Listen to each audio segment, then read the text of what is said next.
अस्सलाम वालेकुम। आज जो है वो हमने रदरफोर्ड मॉडल ऑफ एटम को डिस्कस करना है। 1911 के अंदर जो है रदरफोर्ड और उसके जो साथी थे उन्होंने एक जो है वो एक्सपेरिमेंट परफॉर्म किया जिसके अंदर जो है वो अल्फ़ा पार्टिकल्स को स्टडी कर रहे थे। अब अल्फ़ा पार्टिकल्स आपके पास क्या हैं पड़े, दरअसल ये आपके पास हीलियम के न्यूक्लियाई होते हैं। अब उन्होंने जो है ये जो अल्फ़ा पार्टिकल्स थे ये आपके पास इमिट हो रहे होते हैं, आपके पास जो रेडियो एक्टिव मेटल्स होती हैं, जैसा कि आपके पास जो है पोलोनियम हो गया, आपके पास क्या हो गया, रेडियम हो गया। तो ये आपके पास रेडियो एक्टिव मेटल्स हैं जिनसे आपके पास जो है अल्फ़ा पार्टिकल्स इमिट होते रहते हैं। और रदरफोर्ड और उसके साथी भी 1911 के अंदर जो है इन्हीं अल्फ़ा पार्टिकल्स को स्टडी कर रहे थे। अब उन्होंने उस टाइम जो है वो एक गोल्ड फॉइल एक्सपेरिमेंट किया, और वो गोल्ड फॉइल एक्सपेरिमेंट क्या था कि उन्होंने क्या किया कि एक जो है वो लेड चैम्बर लिया।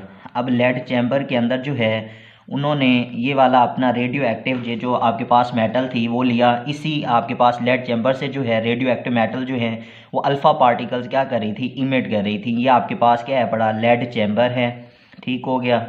लेड चैम्बर से जो है वो आपके पास इधर सोर्स था, आपके पास वो रेडियो एक्टिव मेटल्स थी जो आपके पास अल्फ़ा पार्टिकल यहाँ से क्या कर रही थी, इमिट कर रही थी। इसके बाद जो है उन्होंने क्या किया कि इसके आगे एक टारगेट मटेरियल रखा, और जो टारगेट मटेरियल उन्होंने रखा वो उन्होंने गोल्ड फॉइल लिया। अब गोल्ड फॉइल आपके पास है कि इस पॉइंट के ऊपर उन्होंने यहाँ पे गोल्ड फॉइल रख दिया। अब ये गोल्ड फॉइल जो है इसकी जो थिकनेस थी वो आपके पास थी 0.00004 सेंटीमीटर जो है वो आपके पास इस गोल्ड फॉइल की थिकनेस थी।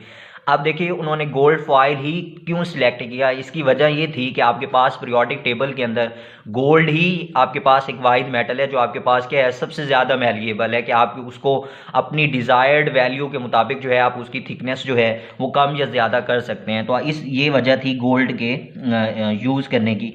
उसके बाद जो है जब ये अल्फ़ा पार्टिकल्स आपके पास इस गोल्ड फॉइल के ऊपर आके टारगेट हुए तो उन्होंने इसी गोल्ड फॉइल को जो है वो एक फोटोग्राफिक प्लेट के साथ क्या कर दिया, कवर कर दिया। आपके पास इस तरीके से जो है उन्होंने इसके इर्द गिर्द जो है वो एक फोटोग्राफिक प्लेट लगा दी। अब फोटोग्राफिक प्लेट जो थी वो आपके पास यहाँ से कोटेड थी, किस चीज़ से, जिंक सल्फाइड से।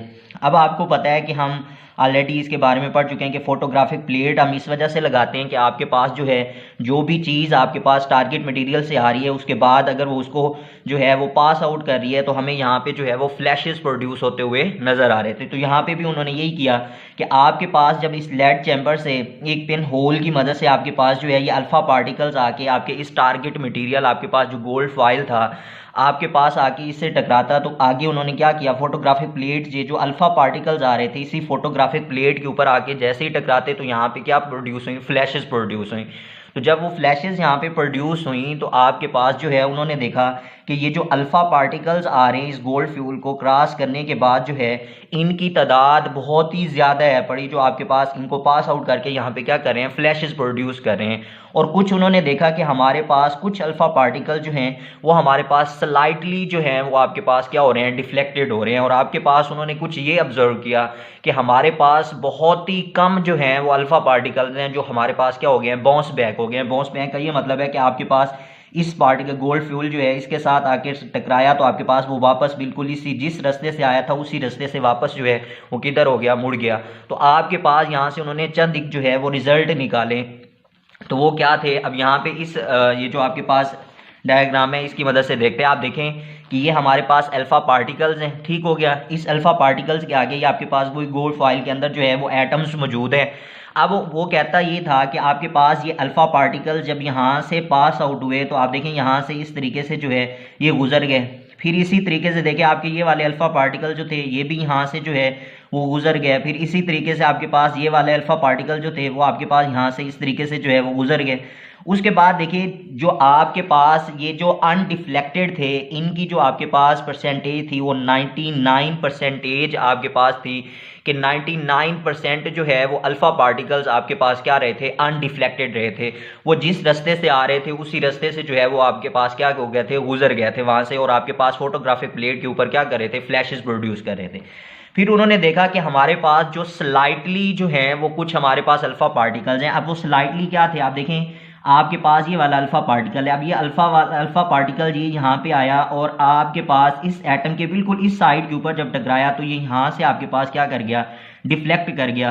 तो ऐसे भी उन्होंने देखे कि हमारे पास जो है वो क्या थे, स्लाइटली जो है वो डिफ्लेक्टेड अल्फा पार्टिकल्स भी मौजूद हैं। फिर उन्होंने कुछ ये ऑब्जर्व किया कि जब हमारे पास ये अल्फा पार्टिकल्स बिल्कुल एट द दरमियान में, आपके पास बिल्कुल दरमियान में इस पोजीशन के ऊपर आके जब टकराते हैं तो फिर ये क्या हो जाते हैं, बाउंस हो जाते हैं। तो आपके पास जो है बाउंस बैक हो जाते हैं। तो जब ये आपके पास बाउंस बैक होते हैं तो इससे हमें अंदाज़ा हो जाता है कि हमारे पास जो है ये जो गोल्ड फाइल है इसके अंदर ये जो एटम्स मौजूद है इनके दरमियान जो है कोई हार्ड जो है वो डेंस जो है वो एक चीज़ जो है यहाँ पे मौजूद है पड़ी, जो आपके पास इसको क्या कर रही है, डिफ्लेक्ट कर रही है। तो आपके पास यहाँ से जो है वो रदरफोर्ड ने चंद जो है वो ऑब्जर्वेशन निकाली और वो ऑब्जर्वेशन उसने ये निकाली।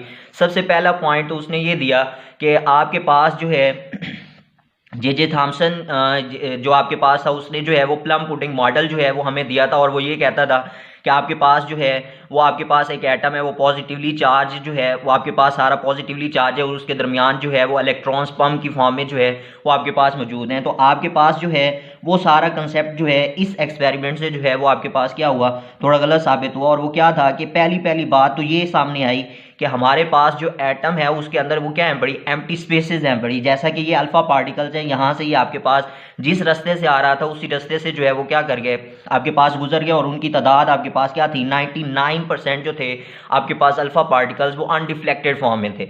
ठीक हो गया। फिर उन्होंने ये कहा कि हमारे पास ये जो कुछ अल्फा पार्टिकल्स हैं पड़े, ये जब इसके बिल्कुल करीब से होके गुजरते हैं तो आपके पास यहाँ से ये क्या कर जाते हैं, डिफ्लेक्टेड हो जाते हैं। और लास्ट के ऊपर जो ये वाली बात थी ये मोस्ट इंपॉर्टेंट थी कि आपके पास जो है ये जो अल्फा पार्टिकल्स आ रहे हैं ये जब आके इस एटम के बिल्कुल दरमियान में टकराते हैं तो फिर ये आपके पास क्या हो जाते हैं, बाउंस बैक हो जाते हैं।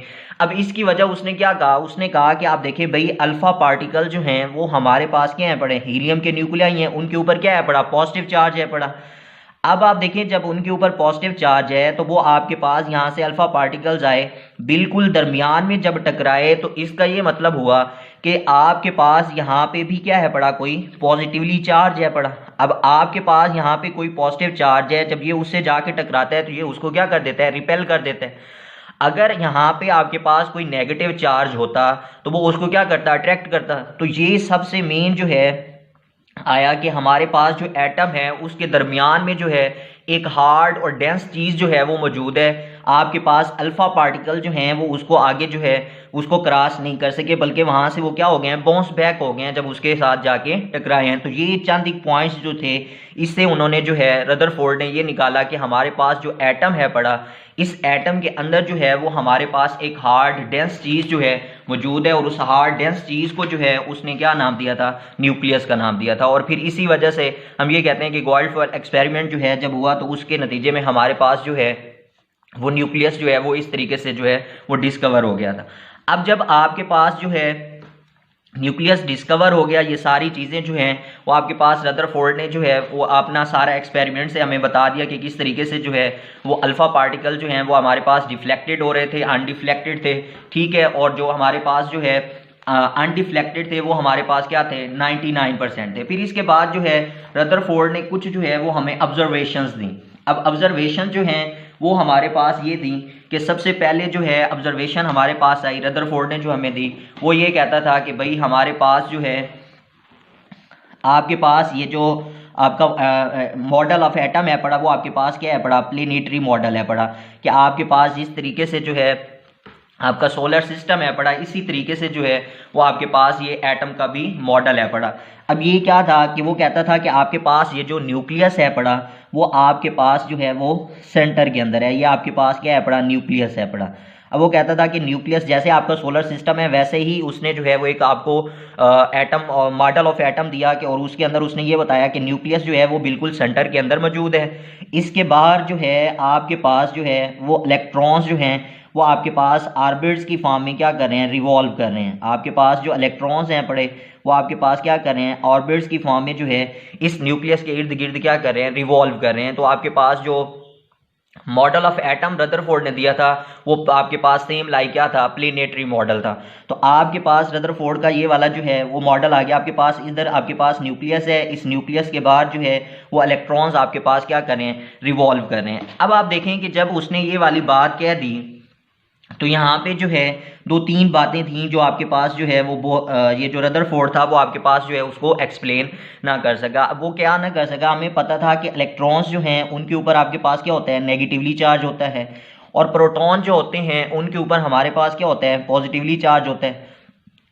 अब देखें आपके पास जो है ये जो न्यूक्लियस था, इस न्यूक्लियस का भी हमें कंफर्म हो गया था कि हमारे पास जो है यहाँ पे उसने ये बात कह दी थी कि हमारे पास ये जो है ये जो बाउंस बैक हो रहे हैं, ये आपके पास हार्ड डेंस जो है वो दरमियान में एक एटम की चीज़ जो है वो मौजूद है, और वो आपके पास क्या है, बड़े अल्फा पार्टिकल्स ऑलरेडी आपके पास क्या हैं, पॉजिटिवली चार्ज हैं, और आगे भी ये जिस पॉइंट के ऊपर जाके टकराते हैं और बाउंस बैक होते हैं वो भी आपके पास क्या है, बड़े पॉजिटिवली चार्ज हैं, वहाँ पे भी आपका पॉजिटिव चार्ज है।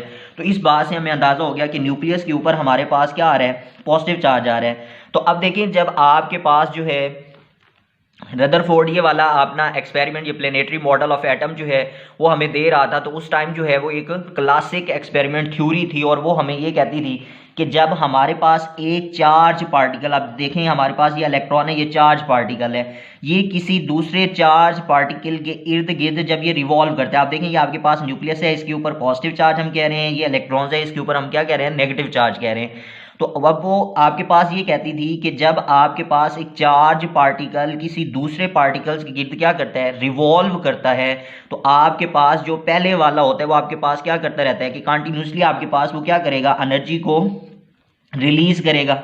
अब ये आपके पास कंटिन्यूसली जो है वो अपनी एनर्जी को क्या कर रहा है, रिलीज कर रहा है। अब जैसे जैसे ये अपनी एनर्जी को रिलीज कर रहा है, ये इसका ये मतलब है कि आपके पास ये जो आपके पास न्यूक्लियस है, और इस न्यूक्लियस से आपके पास ये जो इलेक्ट्रॉन्स है, इसका ये वाला रेडियस है, ये आपके पास क्या होता जा रहा है, कम से कम होता जा रहा है। अब देखें ये आपके पास पहले यहाँ था, फिर आपके पास जो है ये सिचुएशन होगी कि यहाँ पे आपके पास आएगा, फिर इस तरीके से यूं ठीक हो गया, फिर एट द एंड जो है ये आपके पास इसी न्यूक्लियस के ऊपर आके क्या कर जाएगा, फॉल कर जाएगा, और आपका जो एटॉमिक मॉडल है वो आपके पास रदरफोर्ड वाला, ये आपके पास क्या कर जाएगा, कोलैप्स कर जाएगा। तो आपके पास रदरफोर्ड इस बात को जो है वो एक्सप्लेन नहीं कर सका था। फिर इसी के बाद जो है दूसरी बात रदरफोर्ड जो कहता था, वो कहता था कि आपके पास एटम जो है वो हमारे पास क्या देता है, कंटीन्यूअस स्पेक्ट्रम देता है। अब हमारे पास एटम जो होते हैं वो हमें क्या देते हैं, लाइन स्पेक्ट्रम देता है हमें।